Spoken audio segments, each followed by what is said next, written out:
और इसलिए ये नहीं आए। तो ये तो राजनीति में चलते रहता है। लेकिन मैंने ये कहा था मैं पुनः इन, तो उसमें 2.5 साल लग गए, लेकिन 2.5 साल बाद आया तो ऐसा आया कि दोनों पार्टी तोड़कर आए और 2 साथी लेकर आए। और ऐसे ही प्रधानमंत्री जी जब ये कहते कि 400 पार करके मैं वापस आऊंगा, तो उसके आगे प्रधानमंत्री जी का जो भाव है, उस भाव को समझ लेना बहुत जरूरी है। और अपने भाषण में राष्ट्रीय कार्यकारिणी में भी और महाराष्ट्र में उनका कार्यक्रम हुआ, उसमें भी प्रधानमंत्री जी ने वो भाव बहुत स्पष्ट किया। प्रधानमंत्री जी ने कहा कि हम लोग ये छत्रपति शिवाजी महाराज को मानने वाले लोग हैं, हम उनसे प्रेरणा लेते हैं। छत्रपति शिवाजी महाराज ने अपने आप को छत्रपति घोषित किया और उनका राज्याभिषेक हुआ।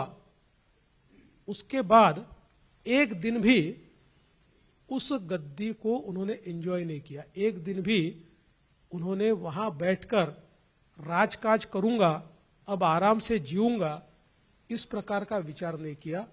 उन्होंने केवल अपने आप को छत्रपति इसलिए घोषित किया कि दुनिया को यह पता चलना चाहिए कि हिंदवी साम्राज्य की स्थापना हुई है, हम गुलामी से बाहर आए हैं और हमारा अपना वजूद है। और तुरंत वो निकल पड़े साम्राज्य को बढ़ाने के लिए, गुलामी से बाहर निकालने के लिए, और आम आदमी को, जिसको रैयत कहते थे, उसका भला करने के लिए वो बाहर निकले। तो मोदी जी ने कहा हमारी भी प्रेरणा हुई है, हम तीसरे बार चुनकर आएंगे, हमको पूरा विश्वास है, लेकिन हम तीसरी बार चुनकर आना इसलिए नहीं चाहते कि हमको राज चलाना है, हमको समाज बदलना है, हमको देश बदलना है, हमको 2047 का विकसित भारत तैयार करना है, इसलिए हम तीसरी बार आना चाहते हैं। तो ये जो मोदी जी का कॉन्फिडेंस आपको दिखाई पड़ता है, ये कॉन्फिडेंस है, ये अहंकार नहीं है, क्योंकि मोदी जी जनता के नब्ज को जानते हैं। मोदी जी को यह ध्यान में आ रहा है कि पब्लिक अपना मन बना चुकी है, लोग उनको तीसरा मौका देने वाले हैं और अनप्रेसिडेंटेड मेजॉरिटी के साथ देने वाले हैं, ये भी बिल्कुल स्पष्ट दिख रहा है। सर, जिस स्पीड से प्राइम मिनिस्टर सर और आप बढ़ रहे हैं, आप तो कहेंगे नहीं, मैं ही कह देती हूं, ये बात से चिंता होती है कि अब अकेली ताई क्या करेगी।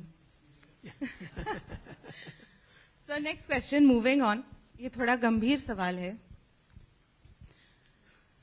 कांग्रेस महाराष्ट्र की राजनीति में एक बिग ब्रदर रहा है और पार्टनर्स रहे हैं उनके कार्यकाल में हमने बहुत टेररिज्म देखा है, B it the 93 bomb blast, B it the Taj hotel bombing. हमने ये भी देखा है कि इतने गंभीर एपिसोड्स के बाद ना तो उनके लीडर कोई ग्रीफ, कोई चिंता, कोई मोरोस कुछ व्यक्त नहीं करते।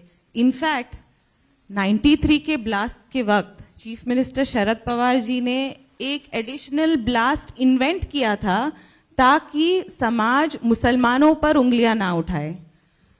और ताज की बॉम्बिंग के बाद चीफ मिनिस्टर, कांग्रेस के चीफ मिनिस्टर, अपने बेटे, जिनको वो एज एन एक्टर लॉन्च करना चाहते थे, फिल्म इंडस्ट्री के प्रोड्यूसर्स, डायरेक्टर, एक्टर, ये टेरर टूरिज्म के लिए होटल पर दौरा करने गए।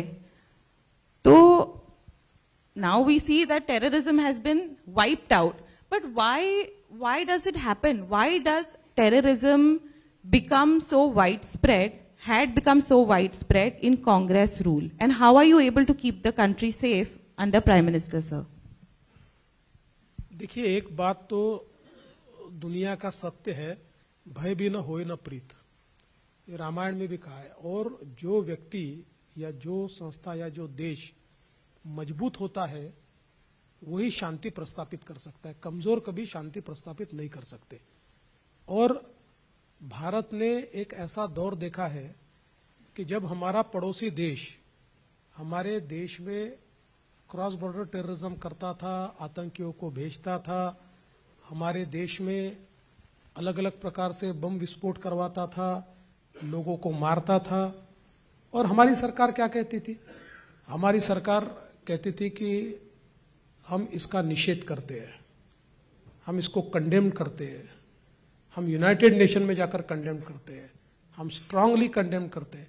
ये कंडेम करते रहते थे, वो बम विस्फोट करते जाते थे, क्योंकि उनको पता था कि भारत में ये ताकत नहीं है कि भारत हमारे ऊपर रिटेलिएट कर पाए। लेकिन जिस समय मोदी जी ने पहला स्ट्राइक किया, सर्जिकल स्ट्राइक किया, उस समय उनके ध्यान में आया कि भारत रिटेलिएट कर सकता है। लेकिन बावजूद उसके उन्होंने जब दूसरा अटेम्प्ट किया और जब एयर स्ट्राइक हुआ, तो उनके ध्यान में ये कैपेबिलिटी भारत की आई कि ये पुराना भारत नहीं है जो अमेरिका के पास जाकर रोएगा, जो यूनाइटेड नेशन में जाकर रोएगा कि भाई हमको बचा लो, इनको समझाओ। ये सीधे अटैक करने वाला भारत है, ये मोदी जी का भारत है। ये जैसे उनके ध्यान में आया तो परिणाम ये हुआ कि आज उनकी हिम्मत भारत पर अटैक करने की नहीं है। आप विचार कीजिए, मुंबई पर जो हमला हुआ था 26/11 को, it was not an attack on Mumbai, it was attack on India sovereignty. देखिए, टारगेट जो चुने गए थे, ताज होटल, ट्राइडेंट, ये क्यों चुने गए थे? ट्राइडेंट इसलिए चुना गया था कि दुनिया की डिप्लोमेटिक कम्युनिटी ट्राइडेंट में रहती है। ताज इसलिए चुना गया था कि भारत के जो एक आर्थिक केंद्र है, उस आर्थिक केंद्र का सिंबल ये ताज होटल है। तो उन्होंने हर चीज इस प्रकार से चुनी थी कि एक संदेश देना चाहते थे कि हमारे सामने भारत कुछ नहीं है, 10 लोग मिलकर भी हम भारत को हिला सकते हैं। और वो संदेश उन्होंने बहुत, मैं ऐसा कह सकता हूं दुर्दैव से, कि उन्होंने सफलतापूर्वक दिया। लेकिन उस समय की हमारी रिएक्शन क्या थी? हम लोग अमेरिका के पास चले गए और अमेरिका ने ये सारी चीजें पता होते हुए भी डेविड हेडली, तहूर राणा, ये सारे जो आतंकी थे जो उसके पास थे, उनका एक्सेस भी हमको नहीं दिया। तो मुझे लगता है कि मोदी जी के आने के बाद हम लोग वो एक्सेस ले पाए। जो लोग इस षड्यंत्र में थे उनको दंडित करने का काम हमने किया।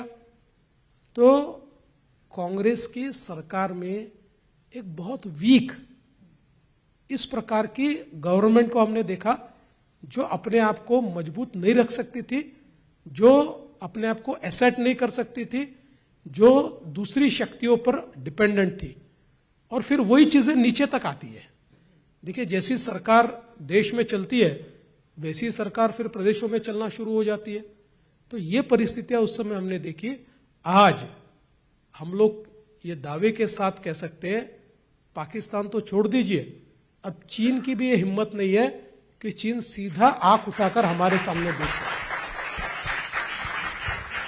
जी, thank you sir.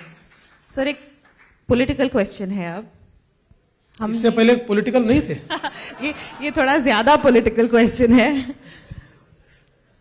Sir, India alliance का ये नारा था, vote for INDI, save India और सेव भारत और समथिंग लाइक दैट। सर, ऐसा लग रहा है कि पूरी तरीके से वो डिसइंटीग्रेट हो चुका है, उनका जो अलायंस था वो। यहां पर भी, महाराष्ट्र में भी ऑपोजिशन की कोई खास अच्छी स्थिति है नहीं। लोगों को ऐसा लगता है कि under prime minister sir, BJP ने ऑपोजिशन को खत्म कर दिया और फिर लोग उसे कनेक्ट करते हैं कि BJP is not upholding democracy. अब ये बीजेपी का रोल है